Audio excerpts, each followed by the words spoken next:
squeeze me like a weed. Someone had to go this far.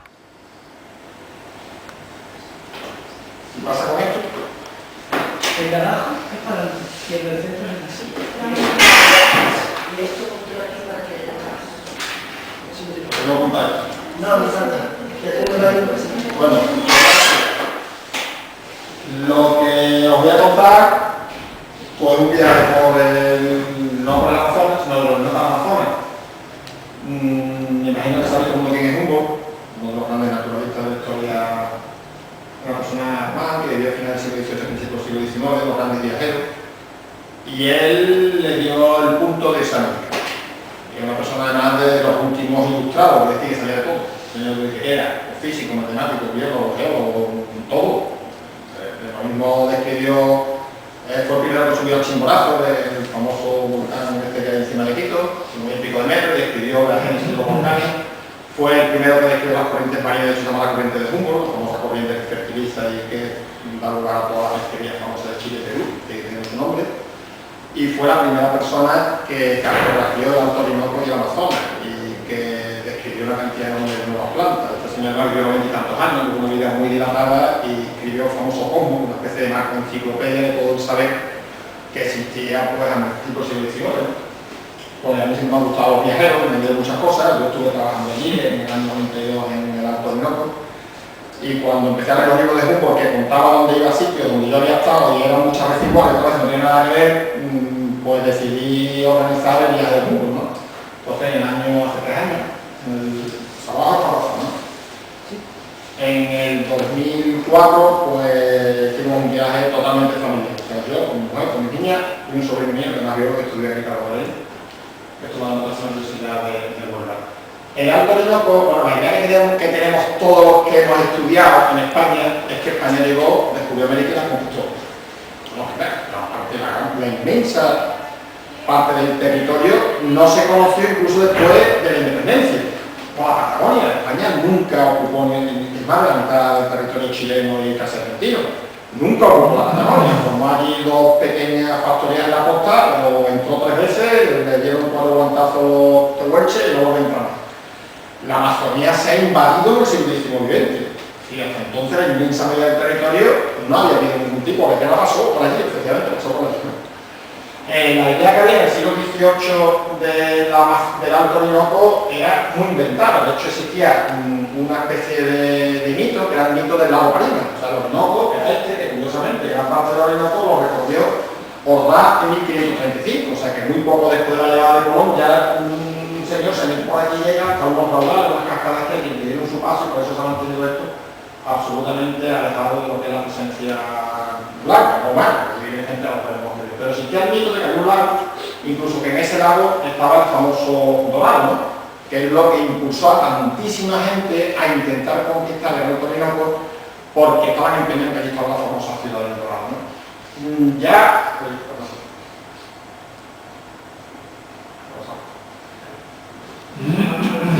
en el siglo, a finales del siglo XVIII ya aparece una unión de los Orinoco con el Amazonas, exactamente así, que llama un poco la atención, porque evidentemente el río más caudaloso del mundo, que es el Amazonas, es el tercero más caudaloso, a lo mejor el más caudaloso que el Orinoco. Tenido es una curiosidad geográfica enorme, ¿no? Como si el Tajo saliera y se metiera en el Ebro, ¿no? Los ríos son ríos, el mundo de los ríos nacen en Bú y desembocan, pero como que un río se une con otros ríos de estas envergaduras. Bueno, pues esto es lo que llevó en gran parte a Humboldt a llegar ahí. ¿Por qué? Porque en 1700 Humboldt, este recorrido que hizo, empezó el barco aquí, se entró por tierra, todo esto era andando en mulo en barco. Llega hasta aquí y en el Alto Orinoco, con los rápidos de Asturias hasta aquí ya había llegado hasta entonces. De aquí para arriba, aquí hay unas cascadas que las veremos, caudales, son más bien rápidos, que impide la subida de las embarcaciones. Y como aquí la única forma de entrar se va andando, y andando es imposible prácticamente pasar por la selva, y más si me desconociéndola, pues desde 1535 que llegan los primeros europeos aquí, que no sabemos cuánto voy a hablar, y llega hasta aquí, tardarían 200 años, hasta 1744, cuando un jesuita, el padre Pedro Román, decide pasar por aquí y curiosamente se encuentra aquí arriba unos barcos portugueses. Con lo cual se queda absolutamente alucinado de que pasando las cascadas se encuentran unos barcos portugueses. O sea, que van a llegar hasta aquí. Y ellos me cuentan que ellos han llegado hasta aquí subiendo por la zona. Por lo cual se embarca en los barcos, baja por el río Negro y llega hasta la Amazonas. Cuando vuelve a los 9 meses, cuenta que pasado en los rápidos del Orinoco hay portugueses y por tanto se crea un problema político. Los portugueses todos están invadiendo y están accediendo a territorio. Nosotros creíamos que directamente era una corona española, por aquellos tratados de Tordesillas, donde se dividía entre España y Portugal en el medio del mundo. Eran territorios teóricamente españoles, eran de los indios, evidentemente, y entonces se crea un problema grande porque empieza el miedo de que aquí están actuando los portugueses fundamentalmente buscando especies y esclavos. Entonces se monta una expedición, la expedición de límites en 1755, donde viene un señor, que estos son rápidos, son frenéticos, porque estamos a 2000 kilómetros de la desembocadura y llevan kilómetros de ancho río, y con una fuerza caudal que todos los ríos de España juntos no tienen que ser caudal, que son 40-50 líneas por segundo, entonces te llega a la son 100 kilómetros de rango.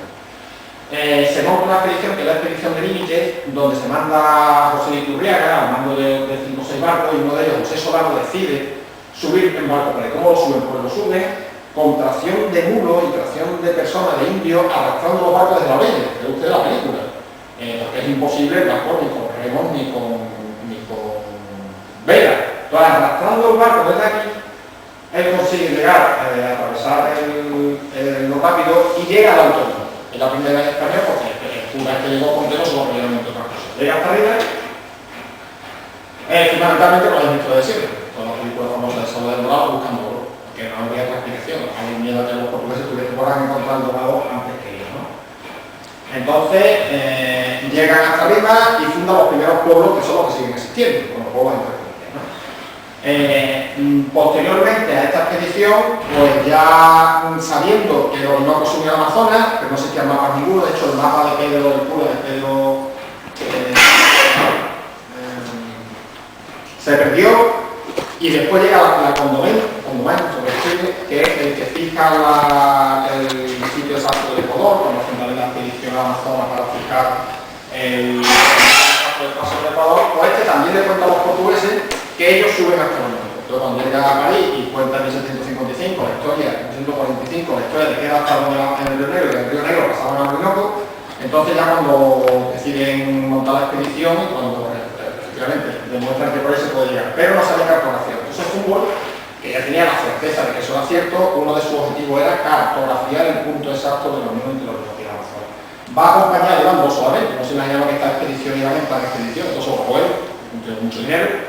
Tiene un amigo que es Bonpland, que es un botánico francés, y monta la expedición, se van ellos solos. Tiene muy buenas relaciones con España, le da el rey un salvoconducto, que me parece que era entonces Carlos III, y da un salvoconducto de forma que le facilita que todo sitio donde pasa, a condición de que él dé información de la cartografía y de la información geográfica que saque, la deje en el gobierno militar de Caracas, cosa que sí hace, incluso manda, que debe de estar en Madrid, manda una colección de fósiles y de plantas a que